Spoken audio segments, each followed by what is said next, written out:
Correa, I think, has been one of the best fullbacks in the Premier League this season. So, you know, the top quality. But when we see Liam Delap there, that is a proper number 9. I said number 9s are almost becoming obsolete. That's why Osimhen's being linked, Isak's being linked, the premium's gone up, isn't it? But like Liam Delap is a proper number 9. Give him the ball, he can turn, he can swivel. I don't think we've seen that from a Chelsea centre-forward for a long time. No, we have. Listen, I've always said it, Nicholas Jackson, there's something there. He's a fantastic player, you know. He just needs to get his head right.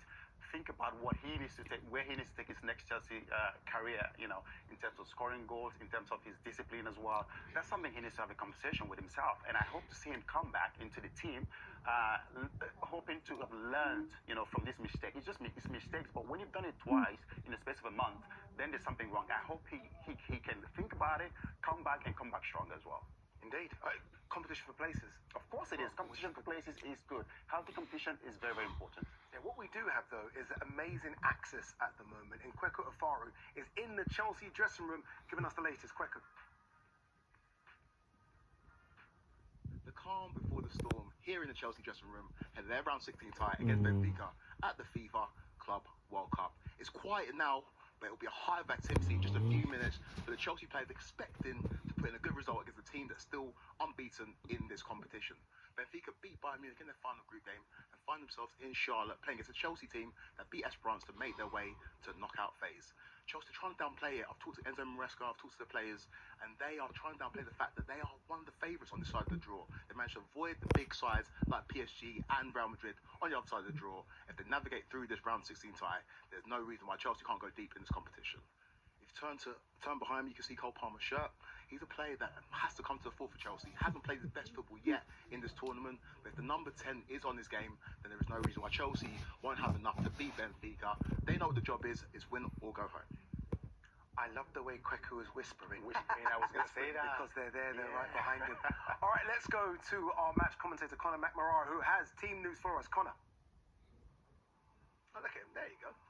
Yes, hello, Annie. So we've got the team news. Couple of changes for Benfica today. Chelsea making 7. Now, we know that Enzo Maresca is a bit of a disciple of Pep Guardiola. I think Guardiola's been so shrewd in this tournament. The way he's utilised his full squad, he's kept players fresh. And there's a lot of fresh legs coming back into the Chelsea team today. But let's have a look, first of all, at Benfica. I think we can see both teams here at the moment. For Benfica, a couple of changes. Luis Fiorentino, who started the first game against Boca, picked up an injury in that game, but he's been past fit now to return and be involved in this last 16 tie. And Orkan Korkçu, the Turkish international, who had once started 2 substitute appearances in the group stage, he's given an attacking role. He'll be just in behind Vangelis Pavlidis, who is the top scorer. He has scored 30 goals for Benfica this season. I was at the Benfica game against Boca back towards the start of the tournament in Miami. I was really impressed with Benfica that day. They went 2-0 down, remember, against Boca Juniors. They showed incredible determination to fight their way back to get into that one. Then they go into the game. We expected them, of course, to get the win in the second game, but going into the final group game against Bayern Munich, to get their noses in front early, to dig in against the amount of talent in that Bayern team and not concede a goal, I think they'll be very confident. Also, that Bayern game was here on this pitch, so they're used to these surroundings.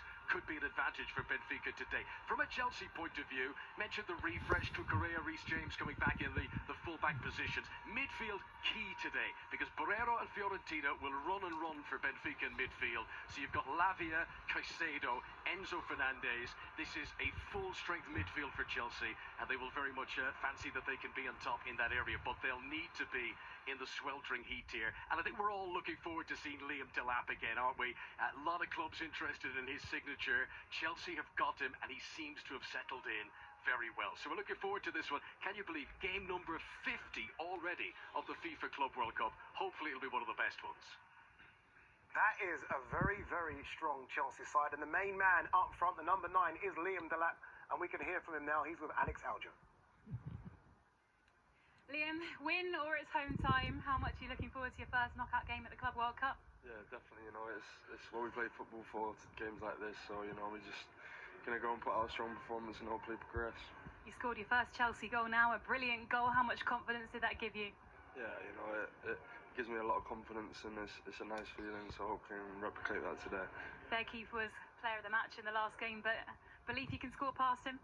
Yeah, 100%, you have to. What's the manager saying to you? What's Enzo said to you ahead of today? What's his message?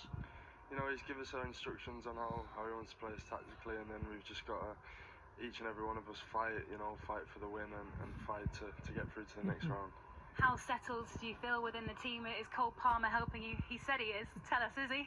Yeah, you know, of course, I've known him for a long time, so he looked after me, and it's a great group, so it's been really easy to settle into.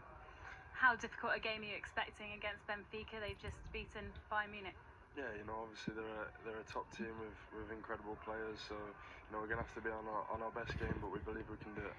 All the best. Good luck today. Thank you very much. Thanks. He's almost got that cheeky smile of someone that knows he's very good right now, and someone that's come here, tried to fight for his place, right? As you say, it was him versus Nicholas Jackson, and he's won that. He's won that battle. Yeah, he's settling really, really well. I mean, the way he's playing, it looks like he's been there, you know, for a while. He's so calm, even in the way he speaks. But obviously, he knows the manager. The manager know him from before, and obviously he played with Cole Palmer as well. I think that's also helped him in terms of settling in. But he's been absolutely fantastic. I know we're talking about him being the main man right now, obviously, because of Nicholas Jackson, his mistakes and all. But it's so nice to see him playing well, scoring goals, creating chances, and hopefully, if he can be able to keep this form taken from this tournament into next season, I think we'll have a good player on our hands. Yeah, and when you look at what he's got either side of him as well, and that Chelsea team, Neto on one side, Cole Palmer on the other, he's going to get the service, isn't he? He will, and I think that's what they've lacked over the years. I actually think Nicholas Jackson would be better out wide.